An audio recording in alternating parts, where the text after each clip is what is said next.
स्वागत है आप सभी का सीएनबीसी आवाज पर। आप देख रहे हैं मुनाफे की तैयारी। थोड़ी देर में हम आपको ये बताने वाले हैं कि ब्रोकरेज हाउसेस के रडार पर कौन से स्टॉक्स हैं, कौन सी शेयर हैं जहां पर बढ़िया रिपोर्ट्स निकल कर आई हैं। लेकिन उससे पहले कुछ और खबरों वाले स्टॉक्स की बात कर लेते हैं। डेल्टा कॉर्प, यहाँ पर खबरें आई हैं कि ये 25% हिस्सेदारी खरीद रहे हैं जलेश क्रूज मॉरिशस में, और क्रूज के कारोबार के ऊपर अब इनका फोकस बढ़ने वाला है। कालरा साहब, समर हॉलीडेज का कुछ प्लान है तो बताइए, और ये खबर कैसे देख रहे हैं बताइए।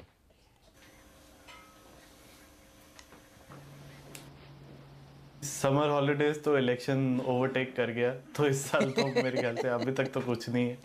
दूसरा, अगर आप डेल्टा कॉर्प की न्यूज़ देखें तो न्यूज़ में सिंपल है, हमारा डेल्टा कॉर्प पे अभी एक सेल ही रहा है थ्रू आउट, क्योंकि हम इसको अवॉइड करते हैं, क्योंकि यहाँ पे कैश ट्रांजैक्शंस काफ़ी हैवी हो जाती हैं और वहाँ पे बहुत सीजनैलिटी है बिजनेस में।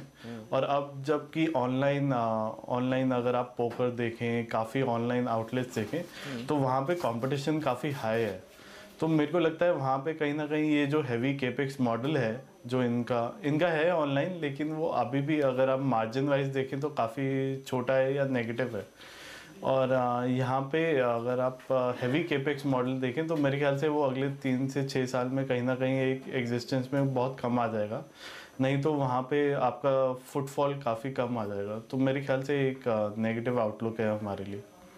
ए बाब, अगले साहब कुछ नज़र आ रहा है इसमें? स्टॉक में ठंडा पड़ा है कुछ पिछले कुछ दिनों से, कुछ एक्शन गर्म वाला आ नहीं रहा है। आप आजकल गोवा कम जा रहे हो ऐसा लग रहा है। कब जा रहे हैं आप नेक्स्ट गोवा, ये बताइए पहले। क्यों? क्योंकि पिछली बार जब ये गोवा गए थे हर्षदा, तब इस स्टॉक में बहुत बड़ी रैली आई थी। मुझे ऐसा लगता है कि वागले साहब ने देखो, मैं हेमंत ऐसा है, आप ना दोनों तरफ से बात करते हो।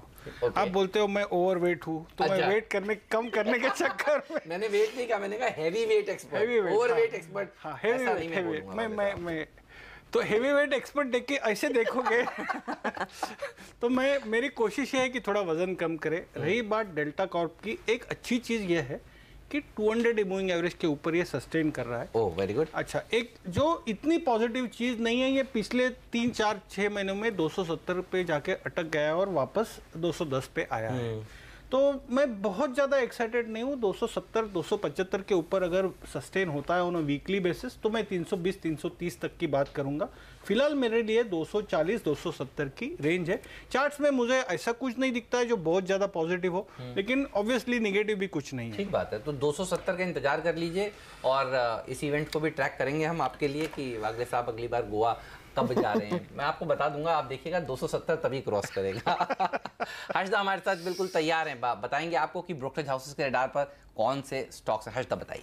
आज ऑफ कोर्स शुरुआत स्टेट बैंक ऑफ इंडिया से ही करनी चाहिए हेमंत, क्योंकि मॉर्गन स्टैनली की एक रिपोर्ट आई है। एक तो वो एसआर वाला जो केस रेजोल्यूशन में चला गया है उसका एक पॉजिटिव है।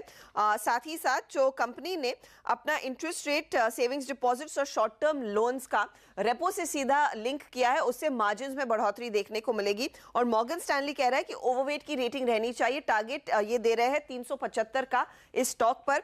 मार्जिन इंप्रूव करेंगे, और यहाँ पर जो भी मार्केट शेयर है खासकर मिड कैप बैंकों का, वो इस कंपनी के हाथ भी लगता हुआ दिखाई देगा, क्योंकि एक बहुत पॉजिटिव मूव है शेयर होल्डर्स पर्सपेक्टिव से। साथ ही साथ सीएलएसए ने आईटीसी पर एक रिपोर्ट निकाली है।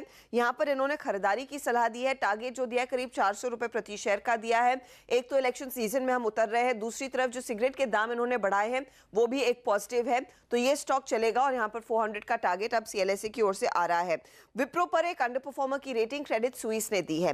टारगेट जो आया वो करीब 240 रुपए का आया है, क्योंकि इस समय ग्रोथ में पिकअप बहुत धीमा है, एक ब्रॉड बेस पिकअप नहीं देखने को मिला है, और मार्जिन रिकवरी जो होनी थी वो इस समय प्राइस में फैक्टर्ड इन है। यहां से अगर आगे भी मार्जिन बेहतर होते हैं तो स्टॉक में ज्यादा कुछ इंपैक्ट नहीं बनता हुआ दिखाई देगा, इसीलिए थोड़ा सा अंडर परफॉर्म कर सकता है शेयर। लेकिन डॉक्टर रेड्डीज पर रिपोर्ट आई है नोमुरा की, और यहां पर इन्होंने भले ही बाई की रेटिंग दी हो, टारगेट घटाए हैं। जो पहला टारगेट था वो 3,478 रुपए का था, नया टारगेट इन्होंने 3,414 रुपए के आसपास किया है। उनको लग रहा है कि थोड़ा सा प्राइस इरोजन देखने को मिल सकता है Suboxone के लॉन्च के बाद, और वो एक हल्का सा नेगेटिव रहेगा इस स्टॉक पर। वो अपने EPS एस्टिमेट्स को भी FY20 के लिए करीब करीब 11% तक घटा रहे हैं, और FY19 के लिए 4% तक इन्होंने लेकर आया है EPS एस्टिमेट। CLSA ने एक डिटेल रिपोर्ट निकाली है पावर कंपनियों पर। इसमें जो स्टॉक्स इनको पसंद आए हैं उसकी बात कर लेते हैं। पावर ग्रिड पर एक आउट परफॉर्मर की रेटिंग 217 का टारगेट दे रहे हैं। NTPC पर एक बाय है, 188 का टारगेट है। उनको लग रहा है कि यहाँ पर जो रेगुलेटरी टेलविंड थी उसका फायदा बनता हुआ दिखाई देगा, और कैपेक्स अच्छा खासा बढ़ेगा कमिंग क्वार्टर्स में, उसका भी फायदा इन पावर कंपनियों में देखने को मिलेगा। इन्फो एज भी रेडार पर रखिएगा। HSBC की एक रिपोर्ट आई है, खरीदारी की राय इसमें दी है, और 1978 का टारगेट ये दे रहे हैं। हाल ही में जो इन्होंने जोमेटो में थोड़ी सी हिस्सेदारी और बेची है, उससे पैसे हाथ लगे हैं, वो भी एक पॉजिटिव ही है। राइट, तो ये हैं वो तमाम स्टॉक्स जिस पर आज आपकी नज़र ज़रूर होनी चाहिए। वागले साहब, इन्फो एज हर्षदा अभी बता रही थी कि 1980 के आसपास का टारगेट देखिए दिया गया, और 1780 के आसपास ये भाव है। दम है इस स्टॉक में? चार्ट कैसे लगते हैं? कई एक्सपर्ट्स CNBC आवाज़ चैनल पर आकर इस शेयर की बात कर रहे हैं, और बढ़िया प्रदर्शन स्टॉक ने दिखाया भी। डॉक्टर साहब दिखाइएगा, जब अगले साहब आपको बताएंगे चार्ट्स की साल भर का चार्ट का प्रदर्शन किस तरह का रहा है। यस सर, बताइए। हेमंत, मैंने 1620 1630 में ये बाय दिया था, और मेरा टारगेट लगभग 1900 का था। 1850-60 तो आ ही गया। ये लेवल पे भी HSBC आपको सुन रहा है, आपका पहले 1900 का था। 1900 का था, अब आ रहे हैं एग्रेसिव टारगेट्स। हाँ, तो लेकिन इसका जो मूवमेंट है वो ऐसा वन वे मूवमेंट, मतलब जैसे कि आप चलता है। हाँ, रुक रुक के चलता है। ये आपने सही, बिल्कुल सही पकड़ा। तो अगर आज के दिन में तेजी है या 2 दिन की तेजी है, तो आप वेट करें करेक्शन के लिए, और वो करेक्टिव लेवल मेरे हिसाब से 1700 1650 ये है जी। उसके नीचे मुझे लगता है 1600 का स्टॉप लॉस रखिए, 1900 का टारगेट, मे बी 1950 तक का टारगेट। पैटर्न तो काफ़ी पॉजिटिव है। लेकिन मैं कौन सा स्टॉक की बात कर रहा था, एक वेंकीज ले लीजिए। हाँ। वो जब चलता है तो वन वे चलता है, ये वैसा नहीं है। सॉरी नहीं सॉरी क्यों? वो भी नहीं, सोमवार को मैं चिकन खाता नहीं। अच्छा, ऐसा? वैसे हाँ। इसके पीछे क्या लॉजिक है? हमारे शिव भगवान का तो फास्ट होता है, व्रत रखता है। फास्ट तो नहीं रखता, बट चिकन नहीं खाता, कोशिश करता हूँ ना खाने की।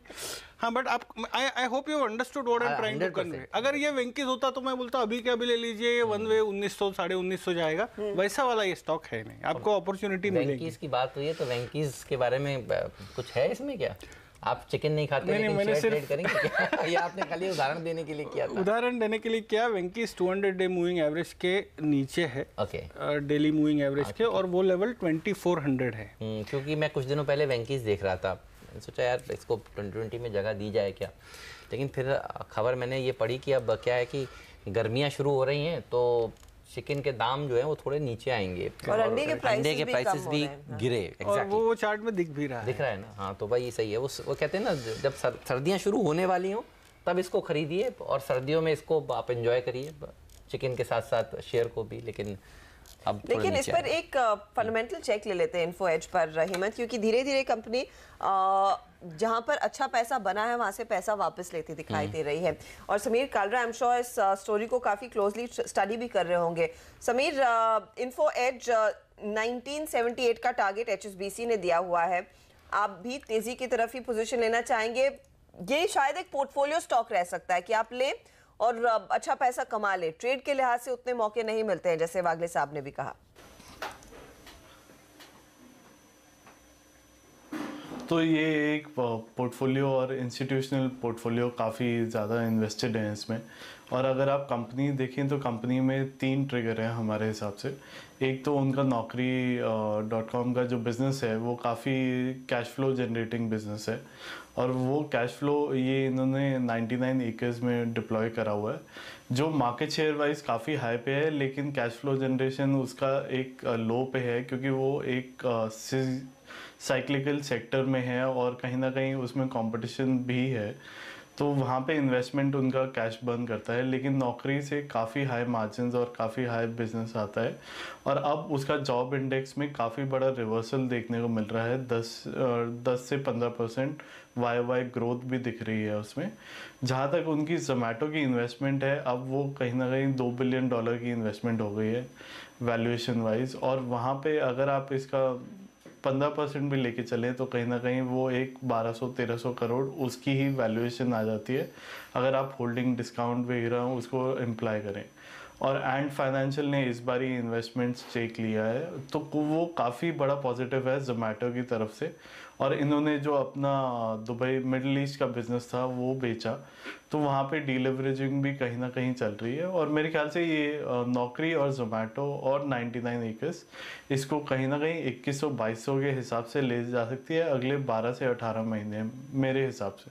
2200 से ऊपर की बात कर रहे हैं आप? जी, क्योंकि ये हमारे पोर्टफोलियो में 650 रुपये से है और हम बिलीव करते हैं इसमें काफ़ी मल्टीफोल्ड रिटर्न्स एक्सपेक्टेड है। इस तरह के और पोर्टफोलियो वाले स्टॉक भी बता दीजिए, आप एक एक करके बता रहे हैं, एक साथ बताइए कौन कौन से स्टॉक्स हैं ताकि हमें भी पता चले। इन्फो एज के अलावा कुछ और मिड कैप्स?